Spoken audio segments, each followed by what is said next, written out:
difícil. Só que quando o Moisés ele morre, antes dele morrer, ele vai consagrar a Josué diante de todo o povo. Não existe consagração como alguns fazem, com perdão da palavra, com perdão dos irmãos. Eu conheci um irmão que disse assim: irmão, eu fui consagrado no monte, orando. Eu, que bom. Aí ele falou assim: mas eu estava sozinho lá e Deus me consagrou, pastor, mas o Belém não aceita isso. E é verdade, Deus não aceita. Na Bíblia, tudo que é separado, consagrado, era diante do povo. O povo veio falar assim: o fulano agora é pastor. Então não existe isso. Então Josué foi constituído. É tão interessante isso que quando Moisés colocou as mãos, o Espírito de Deus que estava em Josué, em Moisés, entrou em Josué. E ele foi cheio do Espírito Santo. E ele diz: ó, você que vai conduzir este povo, porque a minha jornada como líder para aqui, e você daqui para frente você vai usar, Deus vai te usar para atravessar. Irmãos, e é tão interessante que o Moisés ele sobe um monte e ele morre lá. Até hoje não descobriram onde o Moisés foi sepultado, porque foi o próprio Deus que sepultou ele, porque senão o povo ia atravessar de vez em quando o Rio Jordão para ir lá adorar Moisés. Então Deus conhecendo o coração dos homens, não. Só que quando Moisés morre, o Josué vai ficar 30 dias de luto, meus irmãos. O Josué poderia ficar como alguns felizes, né? Meu líder morreu, agora eu vou tomar a posição dele, agora eu vou ser o cara. Josué é um baita exemplo para nós. Josué é aquele que foi chorar pelo seu líder. Perdi meu liderado, meu exemplo na vida. Porque o Josué é aquele que ele conheceu o homem mais velho de quando ele saiu, porque quando Moisés morre ele tem 120 anos. Então ele procurava conselho de pessoas que tinha para dar para ele. Ele ia na pessoa certa. Só que quando ele morre, meus irmãos, o Moisés morre, ele vai ficar 30 dias de luto. Aí Deus se apresenta para Moisés e pela primeira vez ele vai ouvir a voz de Deus. E é tão interessante, meus irmãos, que ele fala assim, ó. Moisés, o meu servo, é morto. Levanta-te, pois, agora e passa esse Jordão, tu e todo este povo, a terra que eu dou aos filhos de Israel. Irmãos, tem momentos na nossa vida que Deus vai fazer exatamente isso. Deu 30 dias de luto, era o tempo ali que já tinha que parar.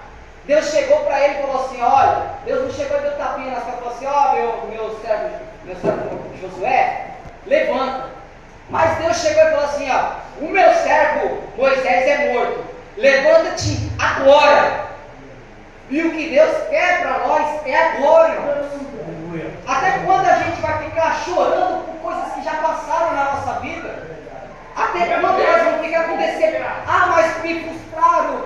Até quando a gente vai ficar olhando para o passado em vez de olhar para frente? Porque é para frente que é a nossa bênção. Glória ao nome de Jesus. O Josué poderia falar assim: mas Moisés morreu, eu não quero mais saber disso.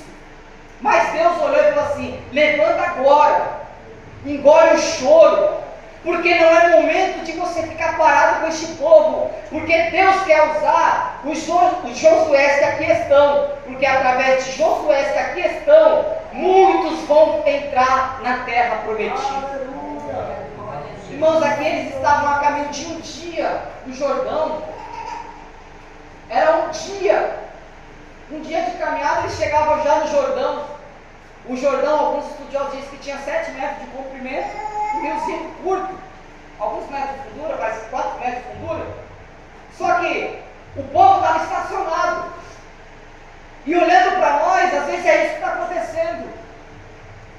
Como é um culto com a família, às vezes a liderança, e a liderança que eu estou falando é pai e mãe aqui, aí o filho fala assim: mãe ou pai, eu não quero ir para a igreja hoje. Aí, ao invés de você tomar a posição, você pega e fala: então fica em casa, meu filho. Só que Deus não te chamou para isso. Se você é um bom líder na sua casa, e estou falando para homens e mulheres, você vai falar: não. Você vai conosco no culto adorar o Senhor. Porque Deus colocou essa responsabilidade sobre nossas vidas. Aí depois, não queira se queixar para o nosso pastor aqui falando assim: ó, meu filho não quer ir mais para a igreja, desviou. Não queira transferir a responsabilidade que nós temos para transferir para o pastor da igreja. Não, a responsabilidade é minha e sua. É minha e sua.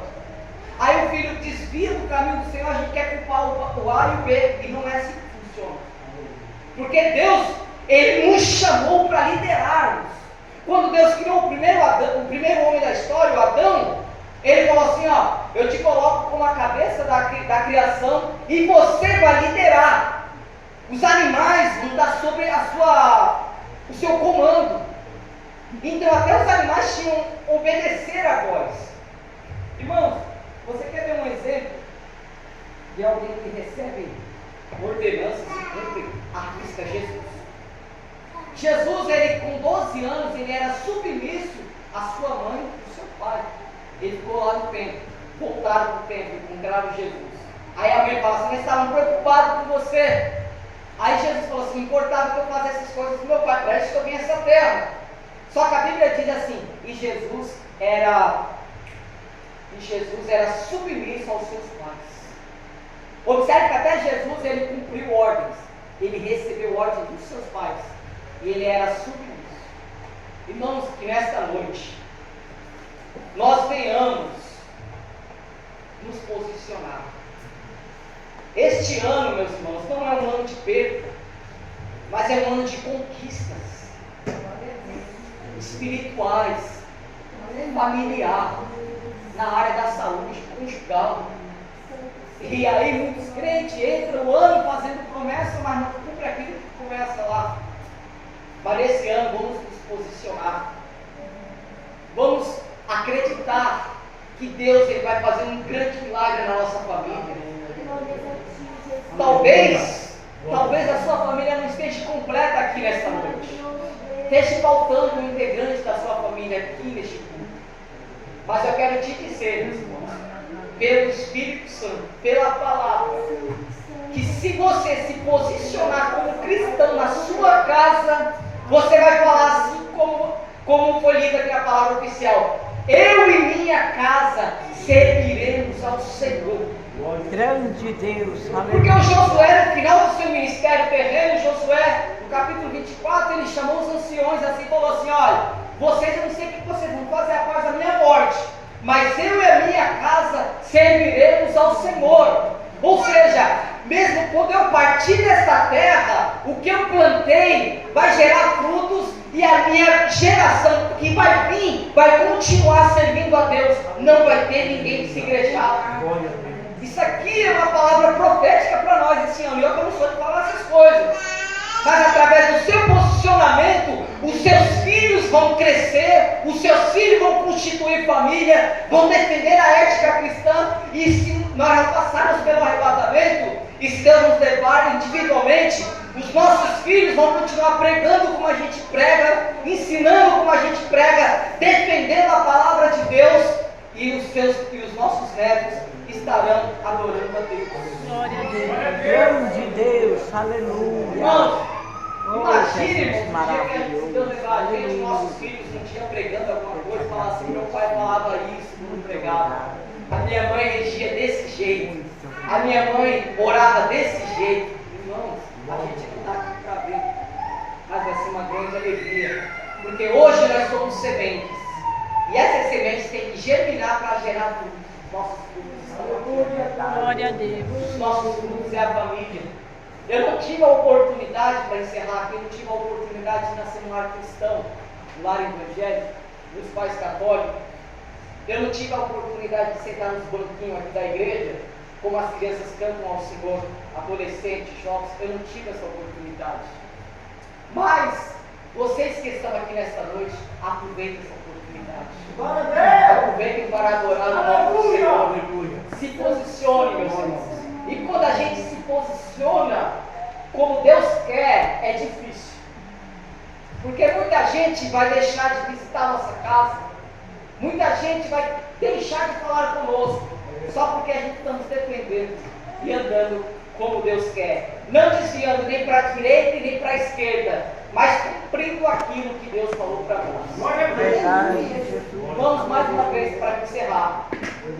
Se posicione, porque se você se posicionar nesta noite, ao decorrer deste ano, Você vai chegar de vez em quando o pastor e falar assim, pastor, tem uma bênção para contar aí. Tem uma bênção para contar. Imagina a igreja toda contando bênção. Isso é gratificante a Deus. Deus abençoe os irmãos. Obrigado.